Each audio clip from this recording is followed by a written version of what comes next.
ونعوذ بالله من شرور أنفسنا ومن سيئات أعمالنا من يهده الله فلا مضل له ومن يضلل فلا هادي له وأشهد أن لا إله إلا الله وحده لا شريك له وأشهد أن محمدا عبده ورسوله. أما بعد، فإن أصدق الحديث كتاب الله تعالى، وخير الهدي هدي محمد صلى الله عليه وسلم، وشر الأمور محدثاتها، وكل محدثة بدعة، وكل بدعة ضلالة، وكل ضلالة في النار. On a parlé la dernière fois du pèlerinage d'adieu du prophète sallallahu alayhi wa sallam. On a dit que 5 jours avant Dhul Qa'da, le mois de Dhul Qa'da, l'année 10 de l'Hégire, et c'était un samedi, il pria le Dhuhr à Médine et il quitta Médine vers Dhul Hulayfa, qui se trouve à la banlieue sud de Médine. Et à Dhul Hulayfa, dans la religion de Dhul Hulayfa, il a prié, il a fait 2 rak'at, ça veut dire la prière du voyageur. Et il a porté le ihram parce que Dhul Hulayfa, c'est le miqat des gens de Médine. Le miqat, c'est l'endroit qu'on ne peut pas dépasser sauf si on est en état de ihram, si on a l'intention de faire le hajj. Si on a l'intention de faire le hajj. Il fit l'asr à Dhul Hulayfa, il passa la nuit à Dhul Hulayfa, il porta son ihram, il fait ce qu'on appelle la talbiya, labbaik Allahumma labbaik. Il fait la talbiya pour une umrah reliée au pèlerinage. Ça veut dire que le prophète avait l'intention de faire la umrah. La umrah, c'est quoi? C'est le faire tawaf autour de la Kaaba, cette fois. Et après le tawaf, il y a les 2 rak'at derrière Maqam Ibrahim, et sa'i, le va-et-vient entre Safa et le Marwa, et il reste en état de ihram. Il attend les jours de l'Hajj, les jours du pèlerinage, le jour de Tarwiyah, le jour de Arafat et du sacrifice. Il campa et puis il s'avança de Dhul Hulayfa, il passa la nuit à Dhul Hulayfa et il s'avança vers Médine. Médine, il se trouve vers la Mecque. La Mecque, il se trouve au sud de Médine. Et à 4 Dhul Hijjah, il rentra à la Mecque, sallallahu alayhi wa sallam. 4 Dhul Hijjah. Donc il a fait 8 jours de trajet. Et il est rentré le matin. Il a fait tawaf, il a fait sa'i, le va-et-vient autour entre Safa et le Marwa. Le 8e jour de Dhul Hijjah, il y a Dhul Qa'da, Dhul Hijjah et il y a Muharram. Ça, c'est les mois des musulmans. D'accord? Le 8e jour de Dhul Hijjah, c'est ces mois-là qu'on doit respecter. Le musulman, il respecte les mois qu'a légiféré Allah subhanahu wa ta'ala. D'accord? Les mois, c'est des mois arabes, les mois de l'islam. On ne les appelle pas janvier, février, on les appelle Dhul Qa'da, Dhul Hijjah. C'est ces mois-là qu'il doit respecter. Il doit respecter le mois de Ramadan, il doit respecter aussi les mois sacrés, etc. Il doit vivre avec ces mois-là. Le musulman, il ne vit pas avec les mois des koufars, des mécréants. Il n'attend pas que Noël il vient pour fêter avec eux. Non, le musulman, il vit avec les mois d'Allah subhanahu wa ta'ala. Donc le 8e jour de Dhul Hijjah, il se dirigea, sallallahu alayhi wa sallam, quand il a fait tawaf, il a fait sa'i, il se dirigea vers une région qui s'appelle Mina. Et il est pris à Dhuhr, l'Asr, le Maghrib, l'Isha et le Fajr. Donc Dhuhr, ils disent, pour ceux qui font le pèlerinage et qui vont faire le pèlerinage, Inch'Allah, Dhuhr à Mina, dans la région de Mina, c'est une sunna. D'accord? Et le jour de Tarwiyah, qui est le 8e jour, ce jour-là on l'appelle le jour de Tarwiyah, le 8e jour de Dhul Hijjah. Le 9e jour, donc il est rentré à Mina. Il passa la nuit à Mina. Le lendemain matin, c'était le 9e jour, il se dirigea vers où? Vers Namira. Et une tente a été dressée pour lui, sallallahu alayhi wa sallam. Et là, il monta au mont de Arafat, Jabal Arafat, d'accord? Et il a fait le discours à Jabal Arafat, à la montagne de Arafat. C'était le 9e jour de Dhul Hijjah. Et après Arafat, il enfourcha sa chamelle et il mit Osama ibn Zayd radiyallahu anhu derrière lui et il se dirigea vers où? Vers le Muzdalifa. C'est-à-dire il est resté toute la journée à Arafat jusqu'au coucher du soleil. Et il a fait le Maghrib et l'Isha à Muzdalifa, à une région qui s'appelle Muzdalifa. Et il fait le Subh et il passa la nuit à Muzdalifa. Et le matin, le 10e jour de Dhul Hijjah, il est allé à ce qu'on appelle Mish'ar al-Haram et il invoqua Allah subhanahu wa ta'ala jusqu'à ce que l'aurore s'est découverte. Et il monte al-Qaswa et il fit monter le Fadl ibn Abbas radiyallahu anhu et se dirigea vers Mina. D'accord? Donc de Muzdalifa, il se dirigea vers Mina. Vers Mina, qu'est-ce qui s'est passé? Entre Muzdalifa et Mina, entre les deux, il y a une vallée, c'est comme un wad. Le prophète sallam, en compagnie de Fadl ibn al-Abbas, il a traversé cette vallée-là et il a dit à Al-Fadl ibn Abbas, ou un autre compagnon, ou à Ibn Abbas, Abdullah ibn Abbas, de lui ramasser des cailloux. Et puis Ibn Abbas, c'était Abdullah ibn Abbas, il a ramassé des cailloux et il les a donnés au prophète sallallahu alayhi wa sallam. C'était des cailloux de petite taille, à la taille d'une fève, petite taille. Et le prophète sallallahu alayhi wa sallam, il a dit, c'est des cailloux de cette taille que tu dois me ramener. Et puis il a dit une chose, il a dit, oui, ce sont des choses pareilles que vous devez lancer, méfiez-vous de l'ghulou, méfiez-vous du dépassement de la mesure dans la religion, car c'est ce qui a causé le dépérissement des communautés qui sont venues avant vous. Le ghulou, le dépassement. Les chrétiens, Isa alayhi salam, c'est un prophète d'Allah, l'un des plus proches d'Allah. D'accord? Et eux, qu'est-ce qu'ils ont dit de lui? Il est le fils de Dieu. Après, ils ont dit, il est le troisième des trois. Après, ils ont dit, il est Dieu lui-même. Donc ça, c'est le dépassement de mesure. C'est d'aller à l'extrême de la religion. Comme a dit Allah subhanahu wa ta'ala dans Surat al-Nisa et dans Surat al-Ma'ida, Ya ahl al-kitabi, la taghlu fi dinikum. Aux gens du livre, n'allez pas dans l'extrême dans votre religion. Innama al-Masihu Isa ibn Maryama Rasulullah. Le Messie, fils de Marie, ce n'est qu'un envoyé d'Allah. D'accord? Donc eux, ils sont allés à l'extrême de la religion. Donc nous ne devons pas suivre leur voie, d'accord? Et il a dit, c'est des cailloux de petite taille. Des cailloux pour faire quoi? C'est pour la lapidation des stèles, le Jamarat al-Aqaba, d'accord? C'est des petites cailloux qu'on jette, qu'on lance à cette stèle-là. C'est une stèle, il est sur un petit monticule, et on fait la lapidation, d'accord? 7, d'accord? Et le prophète sallallahu alayhi wa sallam, il a dit, la taghlu. N'allez pas dans l'extrême, ne dépassez pas la mesure. Il ne faut pas, à la place d'un petit caillou, vous prenez des pierres de grande taille, il y en a qui jettent leurs sandales et tout. Qu'est-ce que c'est que cette ignorance? Lapider le shaitan. C'est quoi lapider le shaitan? Le shaitan, il est en lui-même quand il fait ça. Quand il envoie ses sandales, il les lance. Avec une cruauté, son visage, il rougit. Le prophète sallallahu alayhi wa sallam, il dit, n'allez pas dans l'extrême, et lui, il fait le contraire de ce qu'a dit le prophète sallallahu alayhi wa sallam. Et le hadith, il est sahih, il est rapporté par l'imam Nasa'i, le hadith 3057, il est rapporté par Ibn Majah, par Ahmed, et authentifié par Ibn Khuzayma et al-Hafid al-Zahabi, rahimahumullah jami'an. Donc, nous, comme on m'a dit le prophète sallallahu alayhi wa sallam dans un hadith, Ramiyul Jimari li iqamati dhikrillah. On lapide pour qu'on invoque Allah subhanahu wa ta'ala. C'est comme on fait tasbih, on fait comme ça, pour faire, on dit subhanallah, alhamdulillah. Quand tu lances la petite pierre, tu dis Allahu Akbar, tu fais le takbir.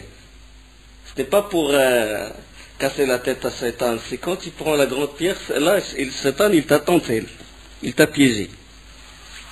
Il se dirigea vers le pilier ou la stèle de l'Aqaba, et il met le Kaaba à sa gauche, il met Mina à sa droite. Et à ce moment-là, le ciel s'était bien levé et il lapida, à chaque fois il faisait sallallahu alayhi wa sallam at-takbir. Et quand il commença à faire la lapidation, il s'arrêta de faire talbiya, il s'arrêta de dire labbaik Allahumma labbaik, labbaik la sharika laka labbaik, innal hamda wa ni'mata laka wal mulk la sharika lak. Donc, il fait ça, il a lapidé Jamarat, ce qu'on appelle Jamarat al-Aqaba. Hein, 7 pierres, 7 petites pierres. Et puis, sallallahu alayhi wa sallam, il sacrifia les bêtes qui sont destinées à être sacrifiées, ce qu'on appelle le hadi. Les bêtes, c'est-à-dire les chamelles, le prophète sallallahu alayhi wa sallam les a emmenés de Médine. pour les sacrifier pour Allah subhanahu wa ta'ala. Il a sacrifié 63 bêtes de sa propre main, sallallahu alayhi wa sallam. Et il donna à Ali radiallahu anhu 37. Il sacrifia à Ali radiallahu anhu 37 chamels pour Allah subhanahu wa ta'ala. Pour Allah, et non pas pour un cheikh ou wali, comme ont fait nos ancêtres. Bon, il a sacrifié ça, ils ont cuit la viande de ces bêtes-là, ils les ont mis dans une marmite, et puis le prophète sallam a mangé de cette viande, et il a bu la sauce qui se trouve, un peu de sauce qui se trouve dans la marmite. Et puis le prophète sallam demanda à son coiffeur de lui raser sa tête. Donc il a fait la lapidation, il a sacrifié, et il s'est rasé la tête, sallallahu alayhi wa sallam. Et puis, quand la personne, il a voulu lui raser la tête, il a dit, le prophète sallam commence par la droite. Et il lui rasa la droite d'abord. Et puis la gauche, le côté gauche. Et il a donné ses cheveux à Abu Talha. Il a dit, où est Abu Talha? Et Abu Talha est venu, il lui a donné ses cheveux. Et il lui a donné une autre partie à Umm Sulaym radiallahu anha. Donc, il a donné ça parce que le prophète sallam, il est béni intérieurement et extérieurement. Donc, Abu Talha et Sulaym ont pris ces cheveux pour avoir la bénédiction d'Allah subhanahu wa ta'ala à partir de ces cheveux-là. D'accord? Et ça, c'est propre au prophète sallallahu alayhi wa sallam. C'est propre au prophète sallallahu alayhi wa sallam. Personne, aucun cheikh ne peut se raser la tête et donner ses cheveux à quelqu'un. Il va lui dire, voilà, cherche la baraka, il y a la baraka dans mes cheveux, essuie-moi contre moi. Ça, c'est propre au prophète sallallahu alayhi wa sallam. La preuve, quelle est dalil? Quelle est la preuve? Quelle est la preuve? Quel est le premier wali d'Allah subhanahu wa ta'ala, le premier allié d'Allah subhanahu wa ta'ala après les prophètes? C'est qui? C'est qui? Le plus proche d'Allah après les prophètes, c'est qui? C'est Abu Bakr Siddiq. Abu Bakr. Abu Bakr Siddiq. Et pourtant, aucun compagnon ne s'est essuyé contre Abu Bakr, ni a pris ses cheveux, ni a pris sa sueur pour avoir la bénédiction d'Allah. D'accord? Si les compagnons n'ont pas fait ça avec Abu Bakr, qui est l'un des meilleurs, al-ard, ahadun mithl Abi Bakr. Le prophète sallallahu alayhi wa sallam, il a dit, après les prophètes, aucun être humain n'a piétiné cette terre mieux qu'Abu Bakr. Et pourtant, les compagnons n'ont pas cherché la bénédiction près de lui. Ils n'ont pas pris de ses vêtements, ni ses cheveux, ni sa sueur, ni rien du tout. Donc ça, c'est des choses qui sont propres au prophète sallallahu alayhi wa sallam. C'est ce qu'on appelle at-tabarruk al-mashrou', la bénédiction qui est légiférée. Quand le prophète sallallahu alayhi wa sallam a terminé, les gens s'amassèrent autour du prophète sallallahu alayhi wa sallam, chacun il posa ses questions. Il y en a qui ont dit, oh envoyé d'Allah, j'ai sacrifié avant de lapider. Le prophète sallallahu alayhi wa sallam dit, ce n'est pas grave. L'autre il a dit, j'ai rasé ma tête avant de sacrifier. Le prophète sallallahu alayhi wa sallam il a dit, ce n'est pas grave. Il a la voie de la facilité du prophète sallallahu alayhi wa sallam. Hadith rapporté par al-Bukhari 83. Ça concernant les questions que les gens ont posées et concernant le coiffeur qui l'a rasé et tout, qui a rasé la tête du prophète sallallahu alayhi wa sallam, la version se trouve dans Muslim selon Anas ibn Malik. Et puis après, quand il a sacrifié, il s'est rasé la tête, il se rendit le même jour à la Mecque pour faire ce qu'on appelle tawaf al-ifada. D'accord? Donc de Mina, il est parti, il est retourné à Al-Kaaba et il a fait tawaf autour de Al-Kaaba. D'accord? C'était le même jour. Et il fit la prière de Dhuhr et il est allé voir les Bani Abdel Muttalib qui s'occupent de ce qu'on appelle la siqaya. Ceux qui donnent à boire aux gens, c'était les fils de Abdel Muttalib. Le prophète il fait partie, il est Muhammad ibn Abdullah ibn Abdel Muttalib. Muhammad, fils de Abdullah, fils de Abdel Muttalib. Donc ses oncles, c'était l'Abbas radiallahu anhu qui s'occupe de la siqaya, qui s'occupe de l'eau, c'est-à-dire c'est lui qui donne l'eau de Zamzam aux gens. Et le prophète sallam n'a pas voulu tirer le seau du puits parce que c'est une tâche, cette mission elle est donnée à Bani al-Abbas radiallahu anhu. C'est lui qui a ce privilège-là. Hadith al-Bukhari 83. Et sallallahu alayhi wa sallam, non, c'est pas ce hadith-là. C'est un autre hadith. Hadith de al-Bukhari aussi. Et le prophète sallam, qu'est-ce qu'il a fait? Il a bu de cette eau. Et il y a un dua quand on boit de cette eau. Qu'est-ce qu'on doit dire? Oui, Allahumma inni as'aluka ilman nafi'a wa rizqan wasi'a wa shifa'an min kulli da'. Quand la personne il boit l'eau de Zamzam, il dit Allahumma inni as'aluka ilman nafi'a wa rizqan wasi'a wa shifa'an min kulli da'. Quand il boit de l'eau de Zamzam, il dit Allah, je t'implore, Allahumma inni as'aluka rizqan nafi'a, c'est-à-dire je t'invoque pour que tu me donnes une bonne ilman nafi'a. Je t'implore un savoir bénéfique et une bonne subsistance et une guérison contre toute maladie. D'accord? C'est ce doigt-là qu'il faut dire. C'est un hadith selon Ibn Abbas, il est rapporté par Dar Qutni et par le Hakim. C'est un hadith authentique.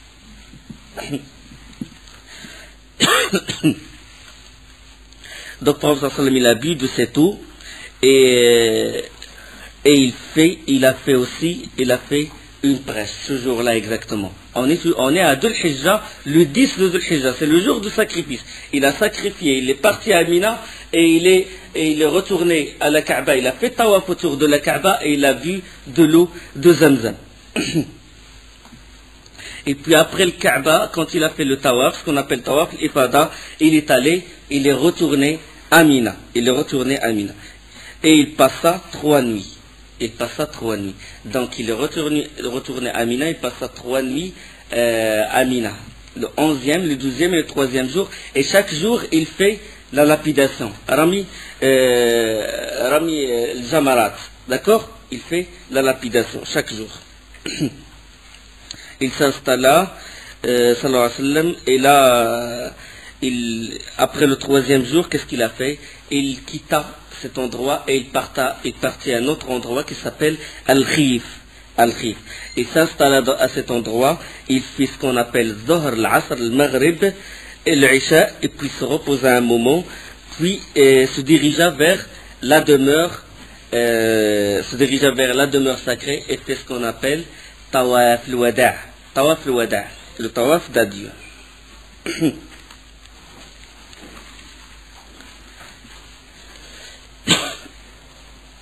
Donc il a fait ce qu'on appelle, il est resté à Mina, il est allé à la Kaaba, il a fait tawaf al-Wada' et après il est parti à Médine. Safiya radiyallahu anha, qu'est-ce qui lui est arrivé? Il a eu ses règles juste après avoir fait le tawaf. Le tawaf de l'ifada. Le tawaf de l'ifada, c'est le tawaf qu'on fait juste après le sacrifice. D'accord? De Mina à la Kaaba, on fait le tawaf, ce qu'on appelle tawaf l'ifada.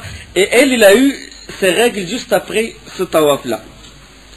Et le prophète sallam l'a dispensa, c'est-à-dire il a dit que son pèlerinage est bon. Le pèlerinage est bon, même s'il ne fait pas le tawaf d'adieu, le dernier tawaf.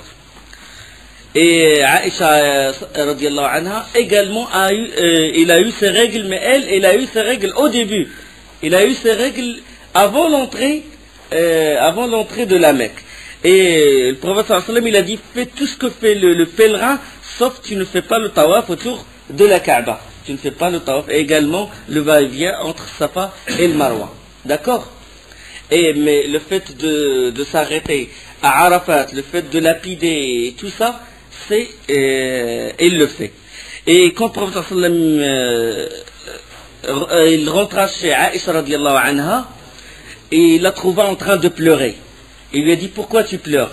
Il lui a dit, les gens maintenant ils vont retourner chez eux avec un pèlerinage, un hajj et une umrah, et moi je n'ai pas eu cette occasion.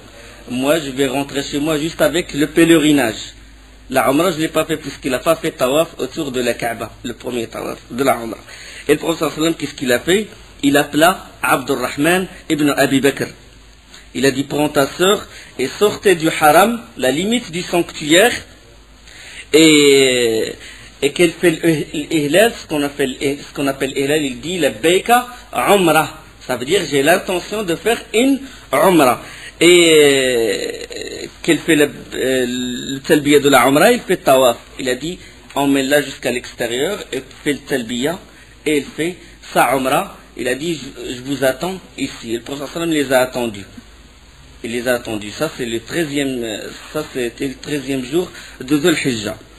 Abdurrahman s'exécuta. Athaniyat Tan'im, la limite du haram, il emmena sa sœur, Aïcha radiallahu anha, il a fait Talbiya, il a fait le tawaf, il a fait le va-et-vient entre Safa et le Marwa, et il est revenu. Et il est revenu avec son frère. Et le prophète sallam, il a dit, tu as terminé? Il a répondu, oui. Il a dit, le prophète sallam, et c'était la nuit, il a attendu la nuit. Et quand il est revenu, il a fait tawaf al-wada', le tawaf d'adieu, et il quitta la Mecque, sallallahu alayhi wa sallam. Parce qu'il y a un hadith où le prophète sallam, il dit que la personne ne doit quitter le haram que si la dernière chose qu'il a fait, c'était le tawaf autour de la Kaaba. Il fait le tawaf, après il quitte le haram, il ne revient plus. C'est ce qu'on appelle tawaf al-wada'. C'est ce qu'on appelle tawaf al-wada'. Hadith rapporté par le Bukhari, 1518. Donc il a fait ce tawaf là la nuit, et il demanda à tout le monde de lever le camp, et avant salat, c'était avant salat de Subh, il quitta la Mecque. Donc entre la Mecque et Médine, maintenant c'est à mi-chemin entre la Mecque et Médine, et à un point d'eau qui s'appelle Ghadir Khum. Un point d'eau qui s'appelle Ghadir Khum. Le prophète sallallahu alayhi wa sallam a dit, il a loué Allah, il a fait le hamd wa shukr lillah subhanahu wa ta'ala, et il exhorta les compagnons et les rappela. Puis il dit aux gens, je suis un être humain et l'envoyé d'Allah risque de venir à moi et que je réponds présent. Ça veut dire que la fin du prophète sallallahu alayhi wa sallam s'approche, la mort du prophète sallallahu alayhi wa sallam s'approche. Il a dit, je vous ai laissé deux choses lourdes. En premier, le livre d'Allah, où il y a guidance et lumière. Il a dit, prenez-le et accrochez-vous à lui. Et il incita à s'accrocher au livre, puis il dit, sallallahu alayhi wa sallam, et les gens de ma maison, je vous rappelle, Ahl Bayti, les gens de ma maison, les gens de ma maison, les gens de ma maison. 3 fois. D'accord? Ahl Bayt, les gens de la maison du prophète sallallahu alayhi wa sallam. Hadith de Zayd ibn Arqam, il est rapporté par l'imam Muslim 2048 et par Nasa'i l'imam Ahmed. Et dans une autre version, il a dit, Allah est mon allié et je suis l'allié de tout croyant. Puis il prit Ali radiallahu anhu, qui fait partie de la maison du prophète sallallahu alayhi wa sallam, et il le prit par la main et il dit, celui dont je suis l'allié, celui-là, c'est-à-dire Ali est son allié, et celui dont je suis l'ennemi, Ali est son ennemi. D'accord?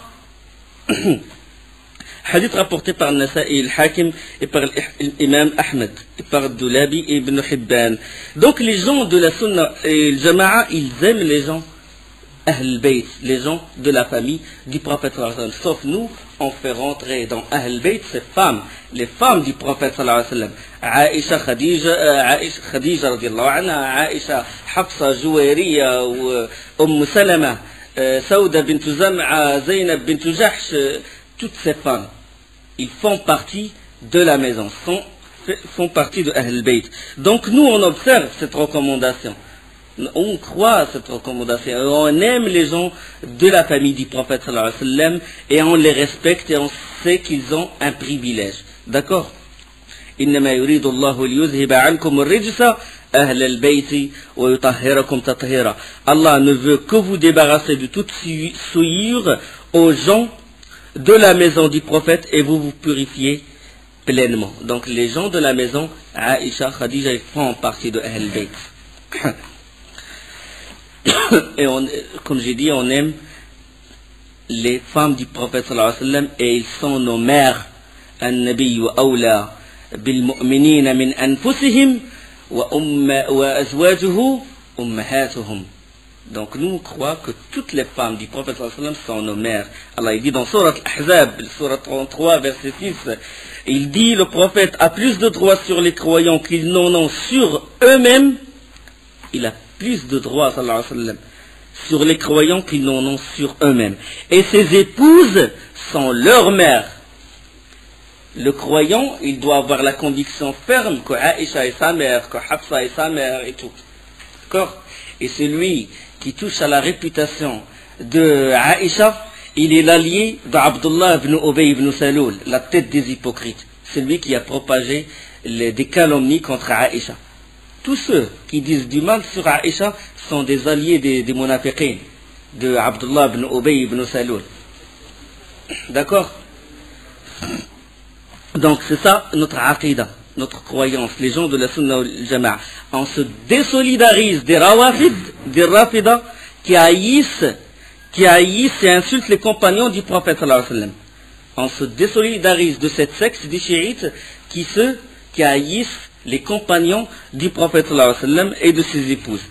Et en même temps, on se désolidarise, comme a dit Ibn Taymiyyah dans le dogme wasatite, on se désolidarise des Rawafid des chiites qui insultent les compagnons du prophète sallallahu alayhi wa sallam et ses femmes, et en même temps, on se désolidarise des Nawasib qui haïssent la famille du prophète sallallahu alayhi wa sallam, Ahl al-Bayt. Donc on est de juste mesure. D'accord? On est de juste mesure. Donc on ne le rabaisse pas. Ali radiallahu anhu, on ne le rabaisse pas comme on fait les Khawarij, jusqu'à l'excommunier carrément, et on ne l'élève pas au degré d'Allah jusqu'au point de lui attribuer la science, la connaissance de l'invisible, ou qu'il connaît le batan, il connaît la religion, il connaît l'intérieur, et que le prophète sallallahu alayhi wa sallam connaît l'extérieur. Donc on ne l'élève pas au degré d'Allah, on ne l'élève pas au degré du prophète sallallahu alayhi wa sallam, et on ne le rabaisse pas jusqu'à l'excommunier. C'est une voie de juste mesure. C'est une voie de juste mesure concernant les compagnons. C'est une voie de juste mesure concernant l'iman. Concernant l'iman, on ne réduit pas l'iman à la seule véridicité. On ne dit pas que l'iman est le seul tasdiq, et en même temps on ne suit pas la voie des Khawarij qui sortent de la milla, celui qui fait les grands péchés. D'accord? On est de juste mesure. On dit l'iman, il est parole et acte. D'accord? Et en même temps, concernant les noms et les attributs, on ne suit pas la voie des négationnistes qui disent, on ne suit pas la voie des négationnistes qui disent qu'Allah il descend pas, qu'il n'a pas fait l'istiwa al-arsh, qu'Allah n'a pas de main, on ne suit pas leur voie, ceux qui nient les attributs d'Allah, et on ne suit pas en même temps la voie de ceux qui comparent Allah à ses créatures. D'accord? Donc de juste mesure. De même concernant le destin et la prédestinée. On est entre le Qadariya et le Jabriya. Donc ça c'est concernant Aqidat al-Sunnah, concernant les compagnons du prophète sallallahu alayhi wa sallam. Il est rentré sallallahu alayhi wa sallam à Médine. Pour se reposer? Non, pas pour se reposer. Il prépara une expédition au Sham. C'est l'expédition de Osama ibn Zayd radiyallahu anhu. Osama ibn Zayd. Et donc il organise cette expédition et il s'apprêta à envoyer Osama ibn Zayd à une région qui s'appelle Darum wal Balqa. Darum wal Balqa sont deux régions qui font partie de la Palestine. Il a voulu envoyer cette expédition et à leur tête Osama ibn Zayd radiyallahu anhu, et certains critiquèrent Osama ibn Zayd. Osama ibn Zayd, il avait à l'époque 18 ans, à peu près 18 ans, il était très jeune. Et le prophète sallallahu alayhi wa sallam, il a dit dans le hadith de Bukhari 3730 et 4468, il a dit: si vous contestez aujourd'hui le commandement de Osama, avant vous avez déjà contesté celle de son père Zayd. Et par Allah, il en est digne, tout comme son père était digne d'être l'émir.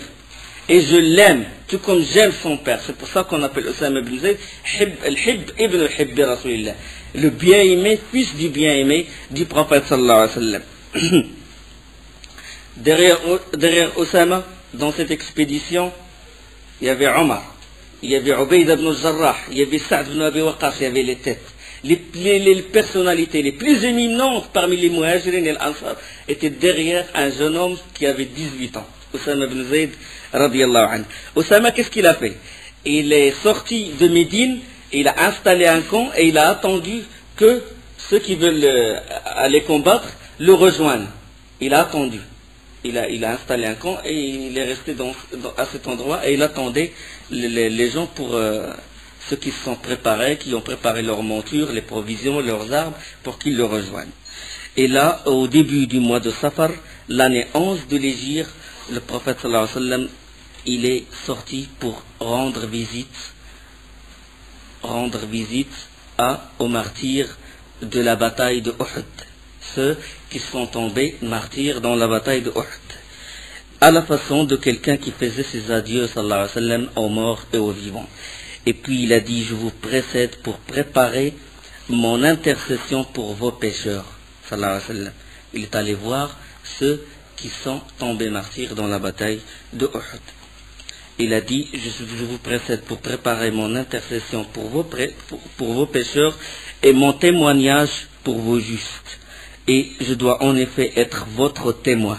Je vous donne rendez-vous devant le bassin. Donc le bassin, c'est le haoud.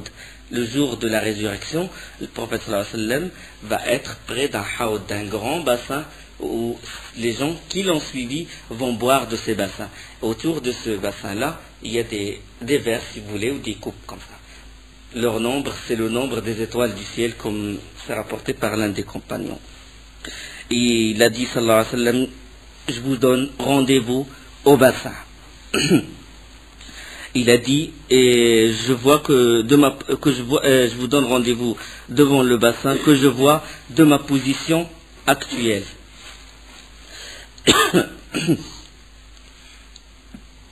Ça, c'est quand il est monté sur le Manbar, il a fait cette prêche.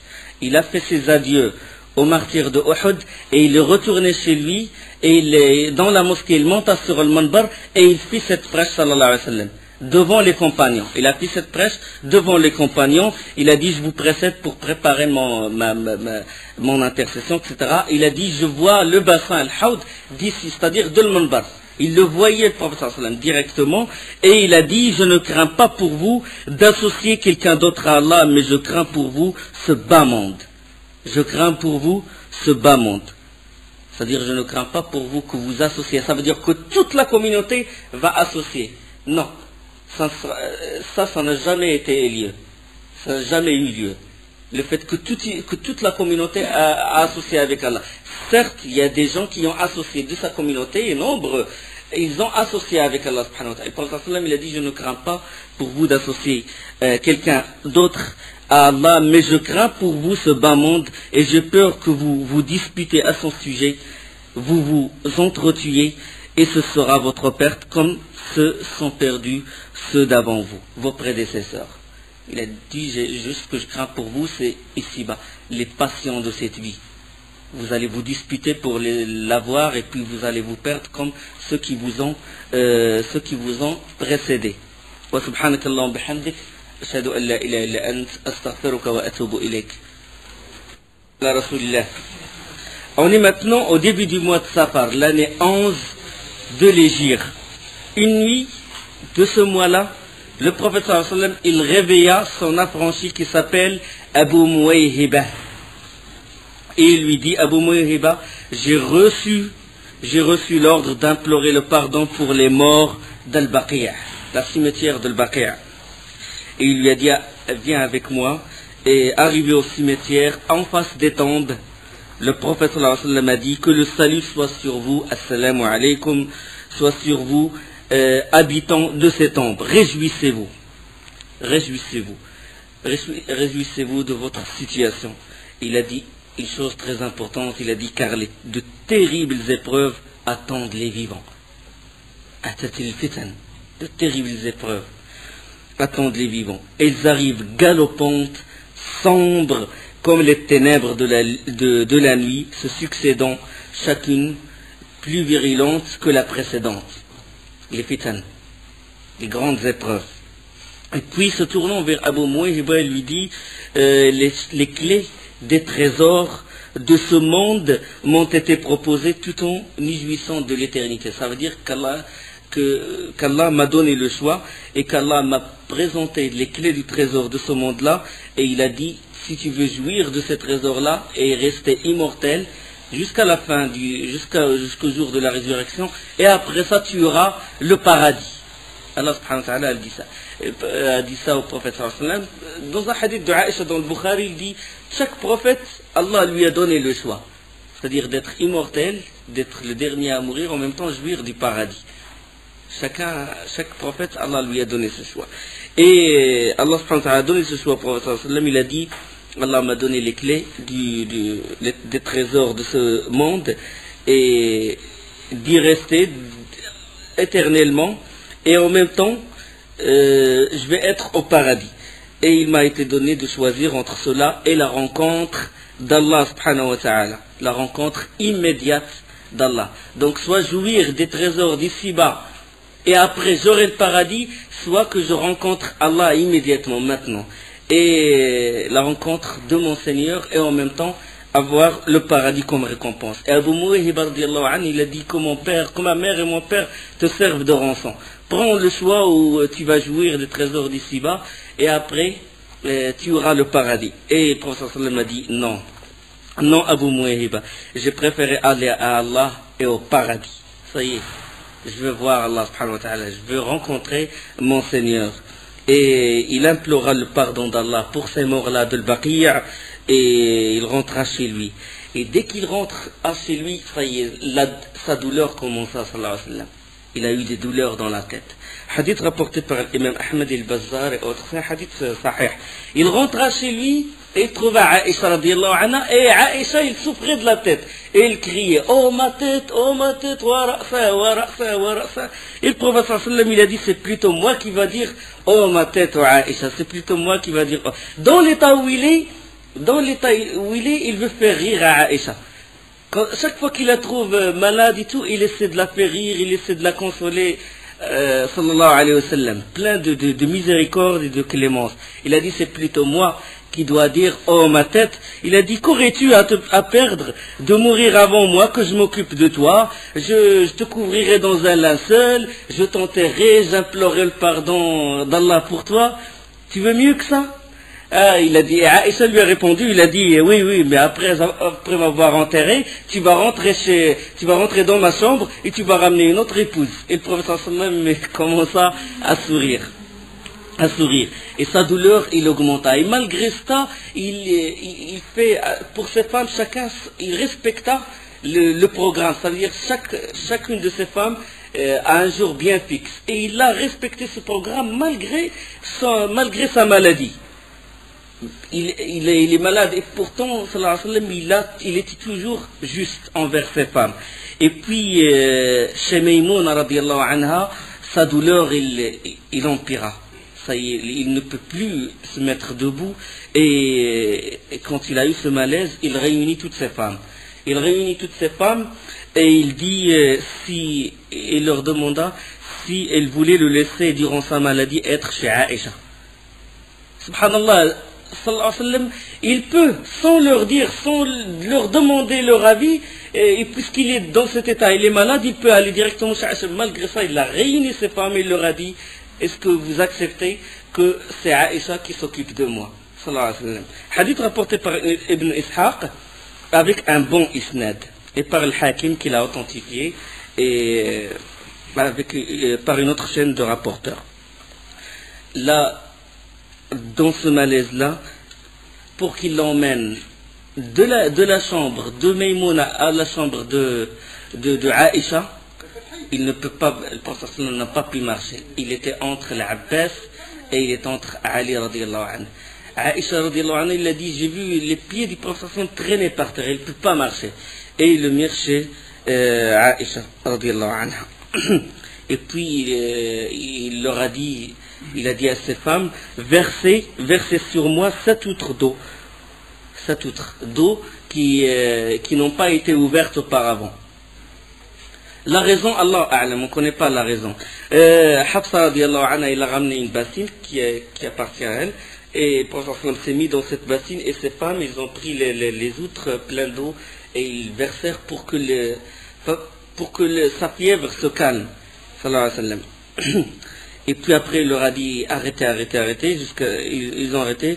Et puis il est allé voir les compagnons dans la mosquée. Il est sorti de chez Aïcha et il a senti un peu bien. Et puis il est allé voir les compagnons et il leur fit un discours. Sallallahu alayhi wa sallam. Il monta sur le manbar, la tête bandée, et puis il a dit, Allah a offert le choix à un de ses serviteurs entre ici-bas et être auprès de lui, et ce serviteur a choisi d'être auprès d'Allah. Il a fait ce discours, sallallahu alayhi wa sallam. Et là, Abu Bakr, il fondit en larmes. Quand il a entendu ça, il fondit en larmes. Et puis Abu Saïd al-Khudri, radiallahu anhu, il a dit, qu'est-ce qui a poussé cet homme, ce vieillard, parlant de Abu Bakr, à pleurer? Allah, il a donné le choix à un de ses serviteurs, soit ici-bas, entre ici-bas ou le rencontrer, il a choisi de rencontrer Allah. Mais Abu Bakr, il sait que ça y est, la mort est imminente du prophète, il sait que c'est un signe de la mort du prophète. Et Abu Saïd al-Khudri, il a dit, Abu Bakr est le plus savant d'entre nous. Et le plus savant d'entre nous, radiallahu anhu. Et quand Abu Bakr il pleura, il a dit, nos pères, il a dit, nous te rachetons par nos pères et nos mères envoyés d'Allah. Il a compris que ça y est, la fin s'approche du prophète. Et Abu Bakr, il dit, ne pleure pas, Abu Bakr, ne pleure pas. L'homme dont la compagnie et les biens me sont les plus salutaires est bien Abu Bakr. Témoignage de prophète avant sa mort.